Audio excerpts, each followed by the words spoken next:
Terima kasih untuk waktu yang diberikan kepada saya pada kesempatan ini kembali menyampaikan firman Tuhan di Persekutuan ALF.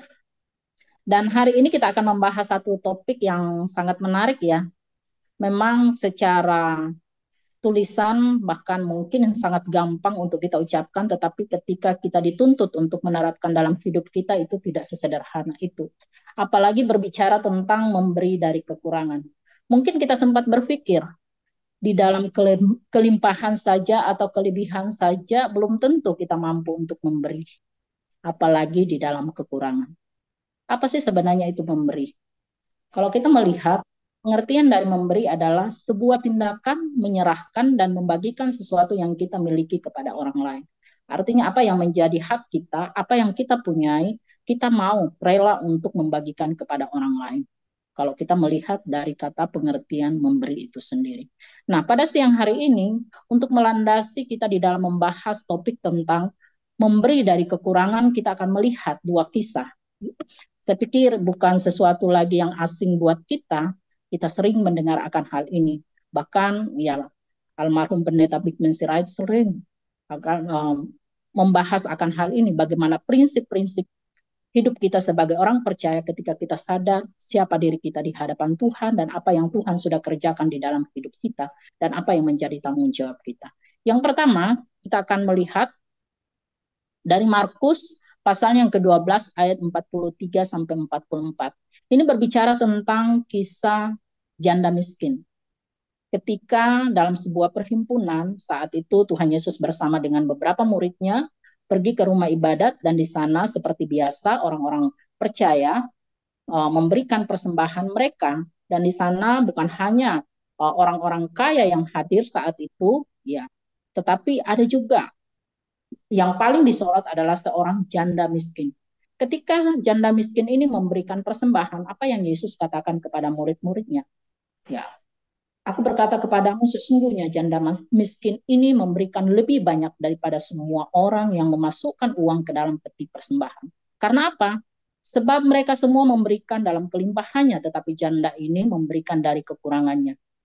Semua yang ada padanya, yaitu seluruh nafkahnya. Itu pernyataan dari Tuhan Yesus. Dia menyampaikan kepada murid-muridnya, karena konteks itu ya orang-orang yang datang memberikan persembahan secara khusus, orang-orang yang berkelimpahan secara harta, memang mereka memberi lebih banyak dibandingkan secara jumlah, lebih banyak dibandingkan janda miskin ini. Tetapi janda miskin ini memberikan seluruh apa yang dia miliki, sedangkan orang-orang kaya ini merupakan kelebihan dari harta milik yang mereka miliki. Lalu yang kedua, kisah yang kedua, yaitu jemaat Tuhan yang ada di Makedonia. Ya.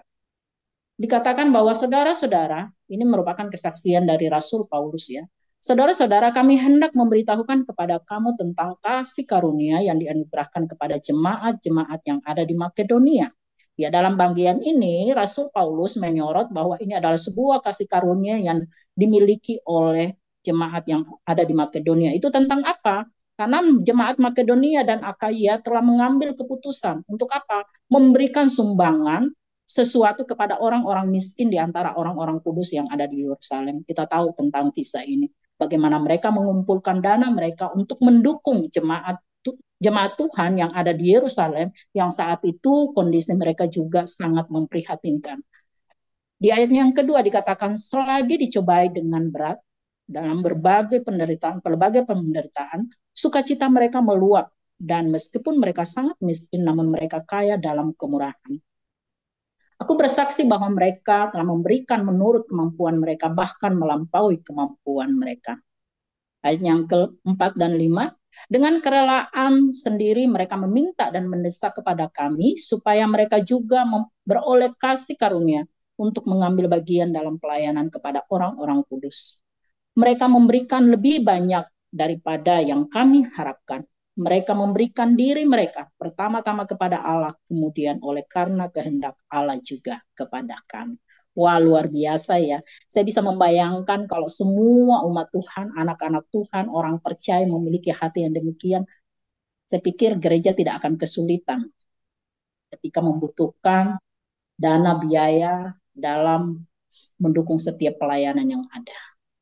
Namun sangat menarik ya, kita akan menyoroti, melihat satu persatu ya, bagaimana. Yang pertama yaitu tentang janda miskin. Siapa sih janda miskin ini? Tentu dia adalah seorang janda. Nah, statusnya adalah janda dan bukan janda kaya, tetapi dia adalah janda miskin. Artinya ya dia tidak punya apa-apa. Dan di dalam kisah pembacaan kita di Markus tadi, apa yang dikisahkan di sana?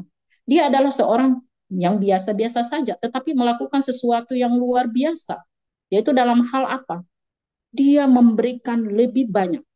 Ini pernyataan dari Tuhan Yesus sendiri, bahwa janda miskin ini memberikan lebih banyak daripada orang-orang yang kaya, yang mereka memberikan, memang secara jumlah mereka memberikan lebih daripada jumlah yang diberikan oleh janda miskin ini. Tetapi orang-orang kaya itu memberikan dari kelebihan. Tetapi si janda miskin ini memberikan dari kekurangannya. Artinya apa yang dia miliki itu semuanya dipersembahkan. Ada beberapa penafsir mengatakan bahwa ketika dia memberikan persembahan itu, ya memang udah nggak ada lagi secara manusia yang untuk biaya hidupnya lagi, nggak ada, semuanya sudah diberikan. Ya, dalam hal ini ya dia memberikan semua apa yang dia miliki, apa yang ada, seluruh nafkahnya ya dikatakan. Artinya yang untuk menghidupi dia di satu hari itu semuanya diberikan di dalam saat dia memberikan persembahan waktu datang ke rumah Tuhan. Lalu dari tindakannya itu dia mendapatkan pujian, bukan pujian dari jemaat, bukan pujian dari pengurus gereja, tetapi pujian daripada Tuhan Yesus itu sendiri. Lalu yang kedua, tentang jemaat Makedonia. Jemaat Makedonia, situasi kondisi yang dia alami, yang mereka alami bukan dalam kondisi yang aman, bukan dalam kondisi yang makmur, bukan dalam kondisi yang tentram, tetapi Alkitab mencatat bahwa ketika mereka mengalami pelbagai penderitaan, artinya bermacam-macam kesulitan hidup yang mereka alami, bukan hanya penderitaan secara fisik, secara materi pun dicatat bahwa mereka adalah sangat miskin. Tetapi Rasul Paulus mengatakan sekalipun miskin secara harta, namun mereka memiliki kekayaan dalam kemurahan hati mereka. Sangat jarang kita menemukan orang-orang yang seperti ini. Dan yang berikutnya, walaupun mereka miskin secara harta, mereka memberikan melampaui apa yang mereka miliki. Sehingga kalau di dalam pembacaan kita tadi, Rasul Paulus mengatakan bahwa mereka memberi melampaui dengan apa yang kami harapkan. Ya, kalau mungkin kita takar dalam jumlah ya, mungkin Rasul Paulus bersama dengan rekan-rekan pelayannya mengharapkan ya paling-paling jemaat di Makedonia ini bisa menyumbang 1 juta. Tetapi ternyata lebih daripada itu. Lalu berikutnya, bukan hanya mereka memberi melampaui dari apa yang mereka miliki, tetapi mereka memberi dengan kerelaan hati. Bukan karena dipaksa-paksa, bukan karena pendetanya mendorong-dorong, bukan karena pengurus gerejanya mendorong-dorong, memaksa dia, tetapi dari kerelaan hati mereka sendiri. Jemaat yang ada di Makedonia juga adalah merupakan jemaat yang biasa, tetapi melakukan sesuatu yang luar biasa. Kalau orang yang luar biasa melakukan perkara yang luar biasa, itu sesuatu yang biasa. Tetapi kalau orang yang biasa melakukan sesuatu yang luar biasa, baru itu yang namanya luar biasa.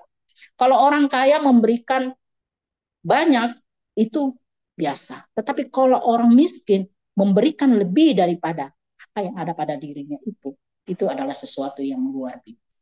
Yang kedua, bagian ini mencatat hal demikian, ya sehubungan dengan topik kita, memberi dari kekurangan.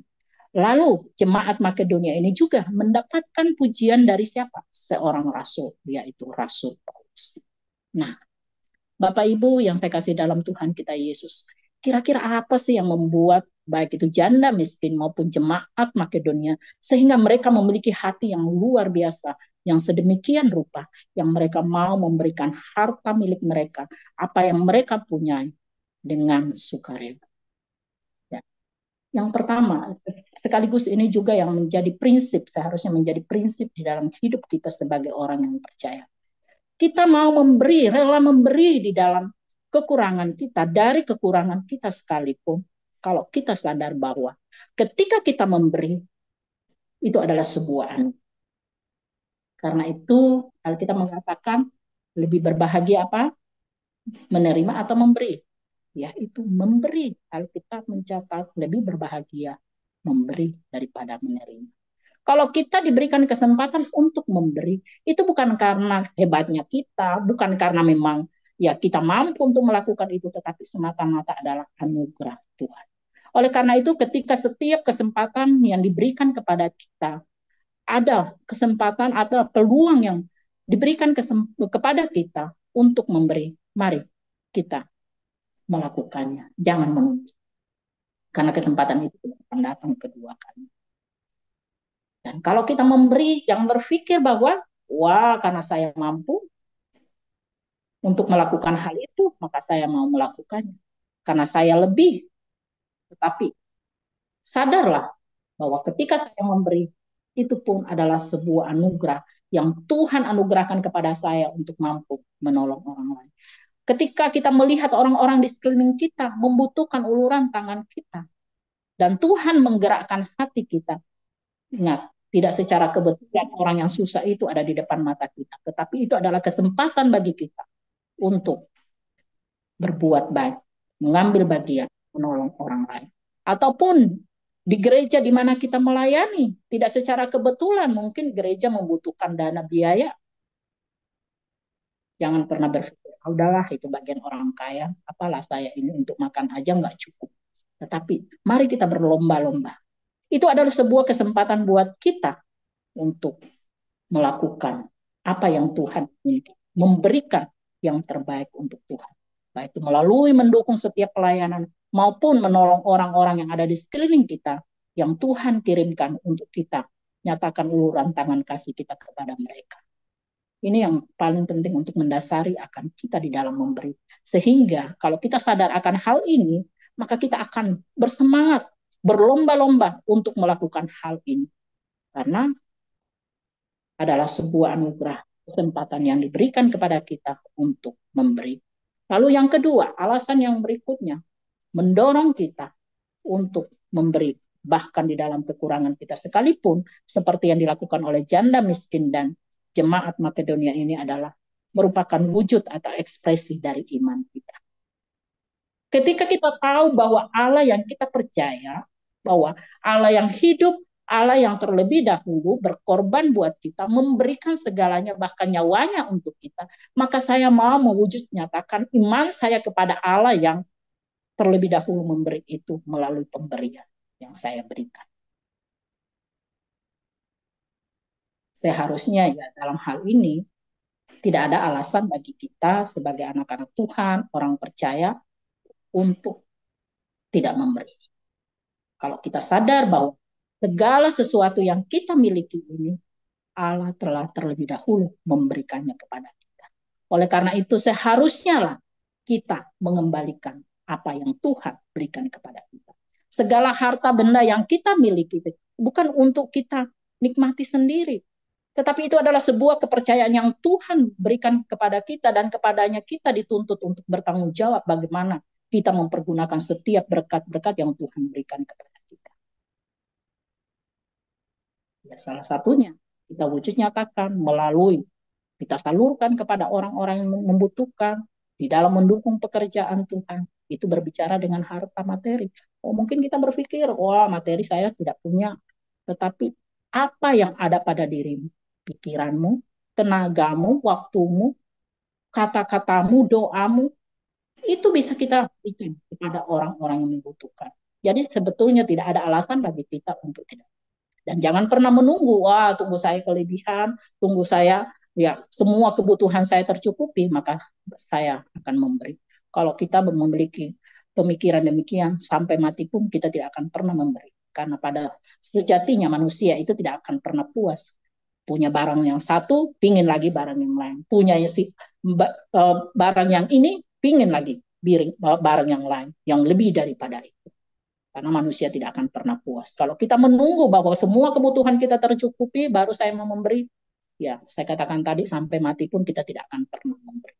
Tetapi mari kita wujud nyatakan. Kalau kita mengatakan kita sebagai orang yang beriman kepada Allah yang telah terlebih dahulu berkorban bagi kita, mari kita juga rela memberikan yang terbaik untuk Tuhan. seluruh totalitas hidup kita, apa yang ada pada diri kita. Seperti yang dilakukan oleh baik itu janda miskin maupun jemaat Makedonia. Kita berlomba-lomba mengekspresikan akan iman kita bahwa bagaimana ke orang lain bisa mengetahui kita sebagai orang yang beriman. Ya, yang pertama tentu ya kita ke gereja ya, membaca Alkitab, berdoa, tetapi tidak kalah penting melalui aksi hidup kita. Bagaimana kepedulian kita, kepekaan kita bagi orang-orang di sekeliling kita. Bagaimana hidup kita berdampak bagi orang lain. Dan yang ketiga, alasan kita memberi, yaitu sebagai wujud ucapan syukur kita kepada Tuhan yang sudah begitu baik bagi kita.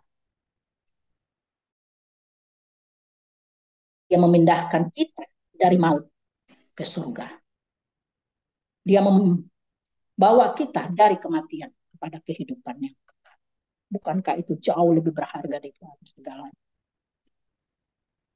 Dan hal-hal yang kecil setiap hari kita boleh menikmati nafas hidup, udara segar, kesehatan, kekuatan, organ tubuh yang lengkap. Tuhan terus berikan bagi kita. Bukan asal diberikan waktu itu, hidup itu, tetapi Tuhan mau bagaimana kita mempergunakan hidup kita ini untuk bermanfaat, menjadi berkat, melakukan apa yang terbaik yang Tuhan inginkan untuk kita kerjakan. Dan mari kita lakukan itu sebagai wujud ucapan syukur kita kepada Allah yang sudah terlebih dahulu memberikan yang terbaik bagi hidup kita. Oleh karena itu, kalau ketiga bagian ini menjadi dasar dalam kita memberi, maka ini juga akan mempengaruhi sikap hati kita, seperti apa dan bagaimana hati kita tatkala kita memberi. Nah, bagaimana sikap hati kita dalam memberi? Yaitu yang pertama, kita belajar dari janda miskin dan jemaat Makedonia, yaitu dengan kerelaan. Mereka memberi dengan rela hati, bukan dengan paksaan. Memberi bukan berbicara tentang kemampuan, tetapi kemauan untuk melakukannya. Artinya apa? Bukan seberapa banyak yang kita bisa beri, tetapi seberapa besar kerelaan hati kita untuk melakukannya. Karena kalau berbicara tentang jumlah, seharusnya Tuhan Yesus memberikan pujian dong kepada orang-orang kaya itu. Karena secara jumlah mereka memberi lebih banyak dibandingkan jumlah yang diberikan oleh janda miskin. Tetapi Tuhan melihat sejauh mana kerelaan dari janda yang miskin ini memberikan semua nafkahnya dipersembahkan untuk Tuhan. Maka di sana dia mendapatkan pujian dari Tuhan Yesus sendiri. Oleh karena itu, Bapak Ibu yang saya kasih dalam Tuhan kita Yesus Kristus, bagaimana sikap hati kita? Ini berbicara tentang sikap hati, bukan berbicara tentang jumlah, kuantitas, tetapi kualitas hati kita saat kita memberi. Apakah kita rela atau penuh dengan sungut-sungut, penuh dengan bantahan, penuh dengan amarah, atau dengan sangat berat hati ya karena gereja mewajibkan, ya karena memang itu adalah tuntutan orang percaya, maka kita melakukannya. Tetapi sejujurnya hati kita tidak rela untuk melakukan. Tapi dalam bagian ini, dari dua kisah tadi, baik itu janda miskin maupun jemaat Makedonia mengajarkan kepada kita, ketika kita memberi, baik itu di dalam kelimpahan kita maupun dari kekurangan kita, biarlah kita memberi dengan rela hati. Dan yang kedua, bagaimana sikap ketika kita memberi, sekalipun kita di dalam kekurangan, yaitu dengan penuh ketulusan. Memberi bukanlah untuk dilihat dan mendapat pengakuan dari orang lain, atau supaya Tuhan membalasnya berlipat kali ganda, tetapi merupakan dorongan dari ketulusan hati kita untuk memberikan yang terbaik. Kadang-kadang ya kita tahu kebenaran tetapi salah kaprah ketika kita mengaplikasikan, mempraktekkan apa yang menjadi perintah Tuhan kepada kita, yaitu memberikan persembahan. Dan ini pun juga kala terjadi di dalam komunitas orang percaya. Wah, kalau ada jemaat yang memberikan besar dalam jumlah yang besar, kadangkala penghormatan lebih kepada mereka dibandingkan yang memberikan persembahan yang kecil.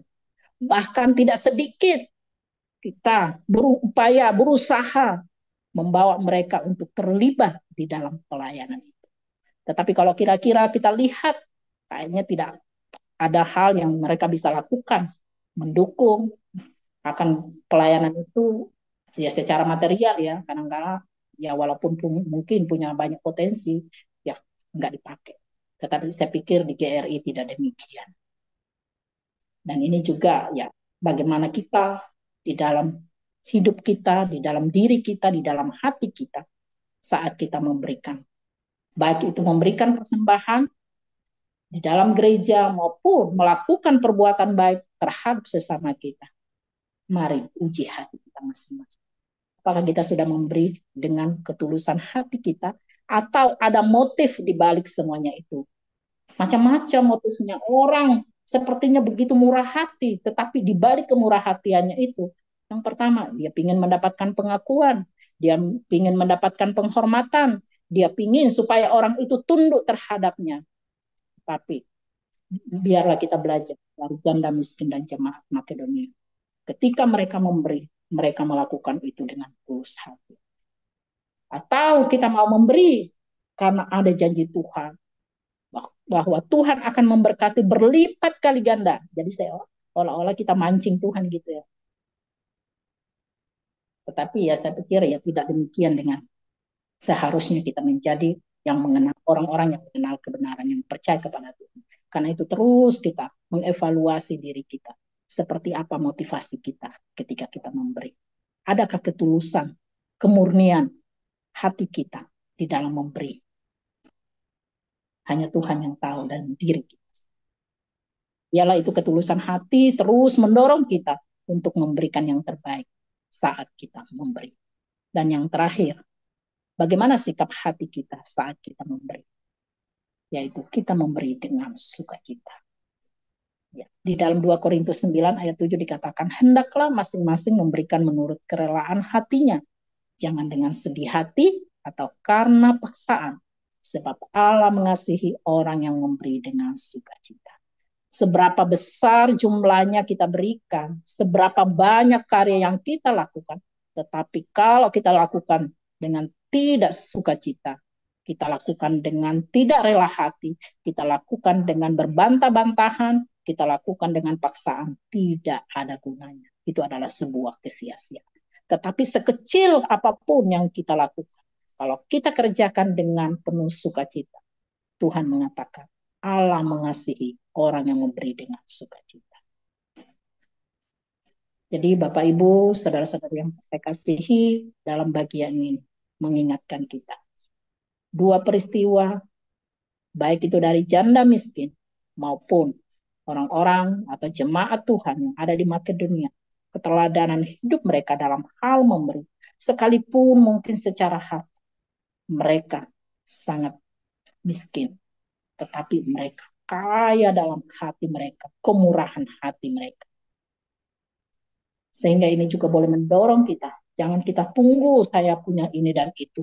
Baru saya mau peduli dengan orang lain, saya mau memberi, saya mau mendukung pekerjaan Tuhan. Tetapi dengan apa yang ada dalam diri kita, entah pikiran kita, waktu kita, tenaga kita, seluruh totalitas hidup kita.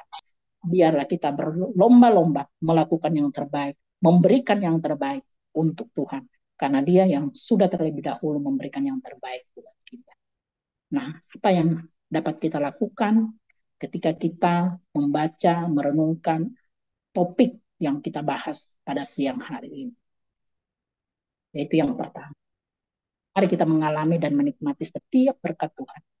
Sehingga membuat kita tidak berhitung dalam memberi, melainkan dengan kerelaan dan ketulusan, serta dengan hati yang bersuka cita, memberikan yang terbaik untuk Tuhan.